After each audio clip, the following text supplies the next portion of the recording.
Hello, welcome to this video by Dolphin Global Network. My name is Maria Kontonowski, and tonight we are interviewing Michelle Meadowcroft, a business coach.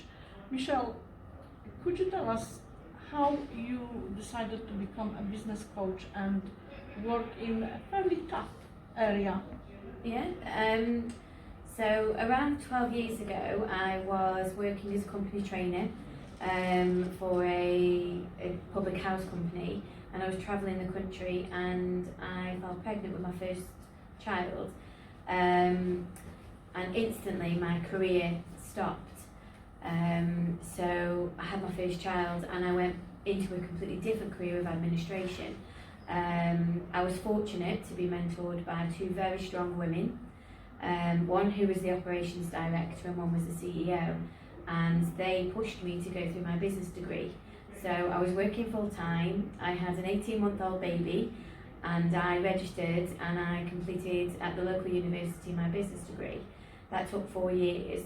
And following on from that, I then gained operations management experience. I was working with a company that was looking after facilities management, and I learned a lot about business, about the way you should do it and the way you shouldn't do it. The facilities management area is a male-dominated world. I once had somebody say to me that the only reason I was doing a degree was so I could catch up with my husband. It was a joyful experience. I was never deterred because, like I say, I had two very strong female roles in my life. And then things happened and the company moved, so I didn't move with them. And I went to another company where, as a female who had been in a managerial role, the gentleman I worked for tried to put me in a box. And I spent 6 months trying to get out of the box, and he spent 6 months trying to smack me back in it. I've always been a creative person in business. I've always liked somebody saying to me, this is the result I want, no idea how you're going to get there, and that's where I come alive. So then I moved to a business, it was a global packaging company, and I became the business manager, and we turned over £5 million, but there was 4 of us. So I wore the HR hat, I wore the finance hat, I wore General Dog's body hat, I was first aider, I was fire marshal, you name it, and I was it in that business. But I got a wealth of experience of, again, how to do business and how to build relationships. And the reason I moved from that business is because the managing director at the time told me that I wasn't he actually used a word, and it was bitch, and I don't know if I'm allowed to use that in this video, but he told me that I wasn't one of them enough. He told me I had to treat people differently, and it was that day when I turned around and I thought, no, I'm not that person. I'm a kind person. I build relationships. I don't build hierarchy. I like a flat structure. I like to be one-to-one with my peers. It doesn't matter what you do and how you do it. You respect people. And at that point I thought, no, I want to work for myself. I started doing online business management, so virtually. People were inviting me into their businesses and I was looking after different operations. And it was a natural evolvement from that online management to a coaching environment, because I found that I was more coaching people than doing the actual doing. So it was a very natural and organic progression. And that's where I am today. Wonderful. So, what level of clients are you looking for?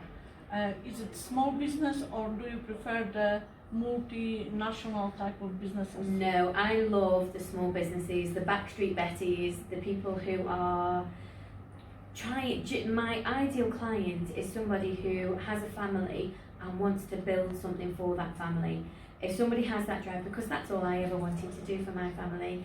And they're the type of people that you know they're going to succeed, and they're going to do what they can because they have that why within them.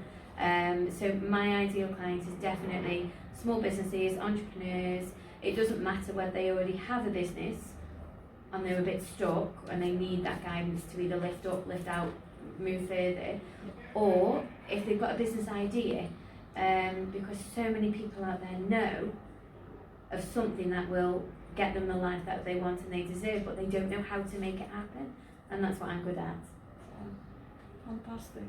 So what advice would you give to somebody who has a product and they think that they can introduce it without any knowledge or any background experience?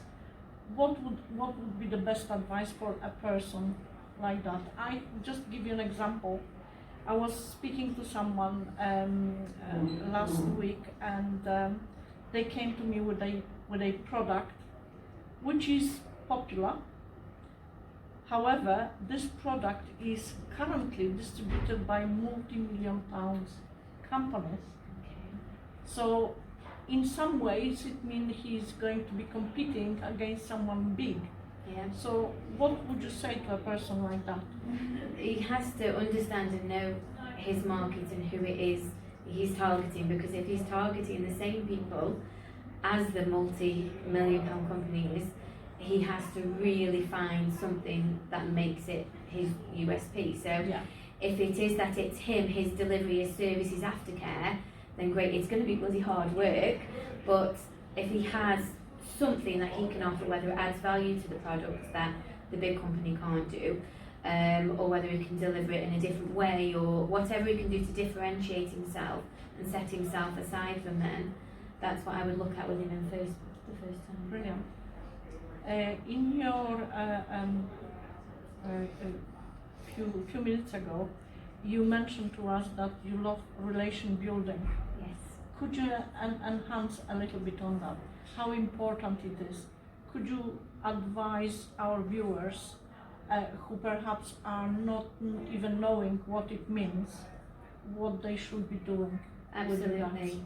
So there's two places to do it. There's behind the keyboard and in person. Events like this, the Dolphin Global Network, are brilliant, because you come and you experience people that aren't necessarily your target market, but they are somebody who you can talk to about business, about challenges, about life. And I've had a lot of people recommend me to their friends or somebody they know, because they know me, they like me, we've had a conversation at an event like this. So one-to-one is 100% really important, and don't sell. I don't like it when somebody makes friends with me and then tries to sell to me straight away. If I want your product, or I know somebody who might want it, I will recommend it. I much prefer getting to know somebody and knowing why they do what they do, how they do what they do, and do you know what I mean, and that type of thing. And it's the same virtually. A lot of people now will connect with you on LinkedIn and Facebook and whatever, and they'll connect and make a friend request, and then they're instantly in your inbox trying to sell at you. That's right. And I'm like, you don't know me, you have no idea my wants, my needs, my desires. And I feel the same way. I never try to sell my service. If I can help you and add value to you and your life and your business, and you're not ready to buy from me, that's absolutely fine. It's about sharing knowledge and all working together, because I don't think you can get anywhere on your own. I really don't. I fully agree with what you are saying, and I find exactly the same.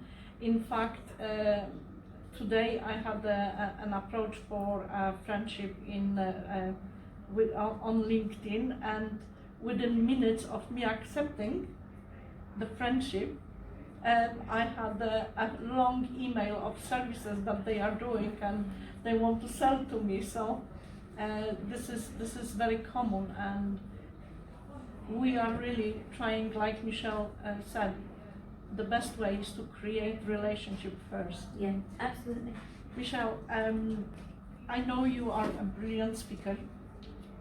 How often do you go and publicly speak and present to people? I do when the opportunity arises. It's not something I go out to seek. It's normally some people come and ask me if I would speak, and in that circumstance I normally feel comfortable. But I'm like everybody else in this business, the butterflies come and things like that, so it's potentially an area I need to work on, but it's something I so enjoy doing. If we would be able to recommend you as a speaker to our clients, what area of business field would you be wanting us to promote? Anything from, so goal setting. I love talking about problems. I am a problem solver by nature, so if somebody is stuck, if they are feeling stagnant in business, I love that challenge, and I love talking to people about that challenge. I do like to talk about goal setting and mindset and visions and missions, because it all links, because you can't get anywhere if you don't know where you want to go. So I like to talk about all that sort of stuff. Throughout our conversation right now, I can see and feel that you are very, very passionate about what you are doing. Would you say that passion is one of the main driving forces for anyone starting business and doing business? I think you need it to be able to get through the challenges. I think sometimes in the beginning you don't have it because you're so scared, and the overwhelm and the nerves and is this right, and actually you're listening to other people's advice and they're not an expert in the field. They've just got their own limiting beliefs that they think it's a risk. So I think sometimes you don't get the passion until you know that this is what you really want to do, or something happens and you would never want to let it go. So I think when you're hit with that circumstance, so maybe there is potentially you're not going to go forward with your business, your passion kind of ignites at that point, because you really want it and you're not going to let it go, so you're going to really get there. Yeah.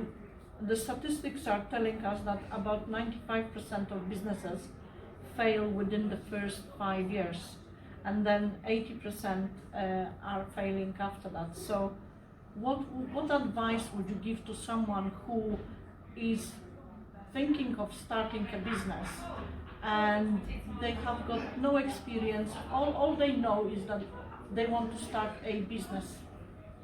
So you don't need to know everything about business. You need to know key fundamental things.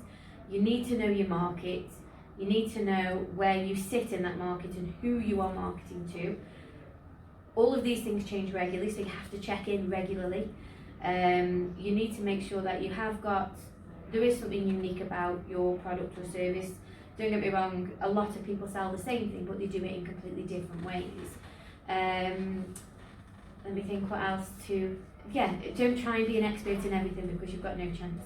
Try and know the absolute basics and seek advice and seek help and build your network, because I couldn't have done what I've done without having people around me who, not necessarily in the same field as me, but who understand the challenges of parenting in business, understanding the challenges of building a business while you're working full time. Having a network of supportive and encouraging people is one of the top things, I think, for success.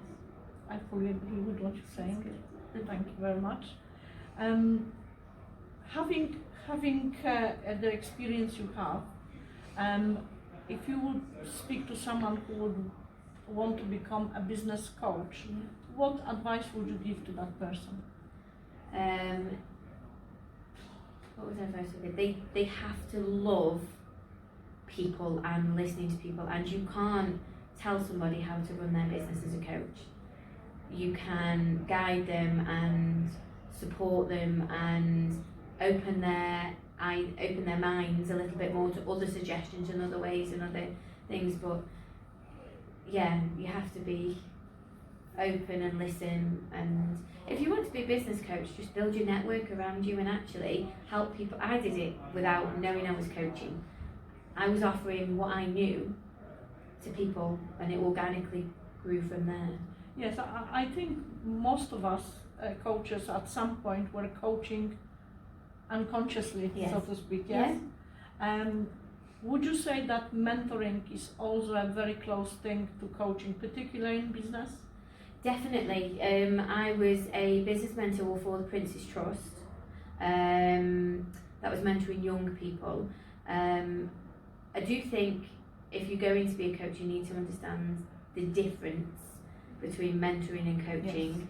Yes. So mentoring, you are offering your advice and guidance and kind of that way, whereas with coaching, you are opening people's eyes to a wealth of things that they could be doing right now and getting them to think for themselves what would resonate with them. So. Yeah, fantastic. Well, Michelle, thank you very much for your time. can we display your contact details below our Absolutely. video so that anyone that wishes to have a conversation with Michelle can contact her? And we really advise anyone watching this video to take time and have a conversation with Michelle, ask questions, and hopefully work with Michelle, because she's fantastic at what she's doing. Thank you very much. Thank you. Michelle. Okay?